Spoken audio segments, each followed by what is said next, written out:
Комедиялық экшн жанрының авторы әлемдік жұлдызға айналмас бұрын өмірінде талай қиын кезеңдерді бастан өткізді. Джеки көрермендер мен кино үшін денсаулығын құрбан етуге дайын болды. Өздеріңіз білетіндей, ол қиын трюктердің барлығын өзі орындайды.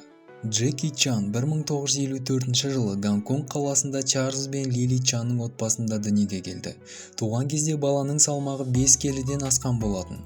Болашақ актердің отбасының тұрмысы төмен болды. Әкесі мен шешесі ұлын өздері тәрбиелей алмаймыз деп уайымдап, асырауға да бергісі келген екен. Джеки Чанның есімі шын мәнінде Чен Ганшен. Актердің ата-анасы Қытайдан көшіп, Франция елшілігіне аспаз және қызметші болып жұмысқа орналасты. Кейінірек 60 жылдары отбасы Австралияға көшті. Джеки кішкентайынан вокалмен, актерлік шеберлікпен, сондай-ақ кунг-фумен де айналысты. Мектептегі оқу үлгерімі нашарлау болғандықтан ата-анасы Джекиді Қытай драма академиясына ауыстырады. Бірақ ондағы өмір оңайға соққан жоқ. Қатаң тәртіппен тапсырмаларды дұрыс орындамаған үшін таяқтар жеп тұру күнделікті затқа айналды. Есесіне ол мұнда жекпе-жек өнерімен актерлыққа үйреніп шықты. Жасөспірім кезінде ол түсірілім алаңында Брюс Лимен кездеседі. Аңызға айналған Брюстің өнеріне тәнті болғанымен, ол Брюсқа еліктемей өз жолын табуға тырысты. Әуелде ол каскадер ретінде фильмдерге түсіп, сонымен қатар ата-анасына көмектесу үшін құрылыс алаңында Австралия консулдығында аспаз болып та жұмыс істеді. Көп ұзамай жас актердің талпынысын байқап, режиссерлар кішігірім рөлдерге шақыра бастайды. Алаңда Джеки сценаристермен бірге төбелес сахналарын қоюға көмектесіп жүрді. Басында жағымсыз рөлдер ойнағанмен кейін комедия жанрына келе бастады. Актердің карьерасындағы алғашқы және маңызды картиналардың бірі «Змея в тени орла» фильмі. Жекпе-жек элементтері бар комедияның жаңа жанры актер үшін сәтті болды. 1983 жылы актер проект А фильмінде ойнаған кезде ол өзінің каскадерлық тобын құрды және кейін командасымен бірге басқа жобаларда да жұмыс істеді. Трюктардың барлығы сәтті болды деу қиын. Жамбастың шығуы, қабырғасы мен сүйектер сынуы актер үшін жұмыс барысы ретінде саналды. Доспехи Бога фильмін түсіру кезінде ол ағаштан құлап, басын тасқа ұрып ауыр ми жарақатын алды.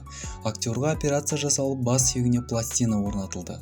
Өміріне қанша қауіп төнсе де ол трюктерді өзі орындап жүрді. Өзге актерлар сияқты Джеки де Голливудты бағындыруды армандады. Бірақ мұндай мүмкіндік тек 90-шы жылдардың ортасында пайда болды. Разборка в Бронксе, Мистер Крутой, Крис Такермен бірге түскен Час пик фильмдері актердің танымал болуына үлкен үлес қосты. 1993 жылы «Городской охотник» фильмінде ол жалдамалы детектив ретінде жоғалып кеткен байдың қызын іздеумен айналысады. Қыз круизі лайнермен демалуға кеткен болып шықты. Лайнерге шабуыл жасалып, барлығы тұтқынға түседі. Осы кезде оларды құтқаруға Джеки келеді. 98 жылы өзі түсірген «Кто я» картинасында ол барлау агенттігінің жауынгері ретінде Африкаға барады. Тапсырма орындау кезінде әріптестері көз жұмып, Джеки ғана тірі қалады. Есін жоғалтқан жауынгердің соңынан қуғын басталады. 2002 жылғы «Смокинг» фильмінде ол такси жүргізушісі Джимми Тонг болып, бай Кларк Девлинға жұмысқа тұрады. Бірақ ол бастығының шпион екенін білмеді. Оның ісіне ол комаға түседі. Осылайша үйіне келіп, смокингін өлшеп көремін деп арты қызықты оқиғаларға алып келеді. 2010 жылы Уиллдың ұлы Джейден Смит ойнаған «Карате пацан» фильмі шығады. Жалпы актердің бүгінгі күнге дейін ойнаған 100-ден астам киносы бар. Мен тек танымал картиналарын айтып өттім. 2016 жылы Джеки әлемдік кинематографияға қосқан үлесі үшін Оскар сыйлығына ие болды. Соңғы уақыттарда актер драмалық картиналарда жиі түседі. Айта кететін болсақ, Джеки әнді де жақсы айтады.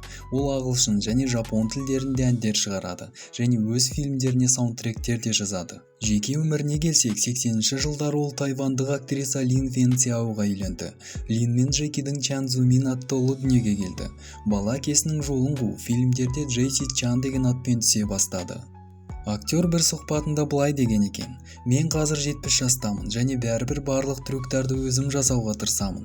Алдымен өзім орындап көріп, болмай жатса ғана дублерді шақырамын.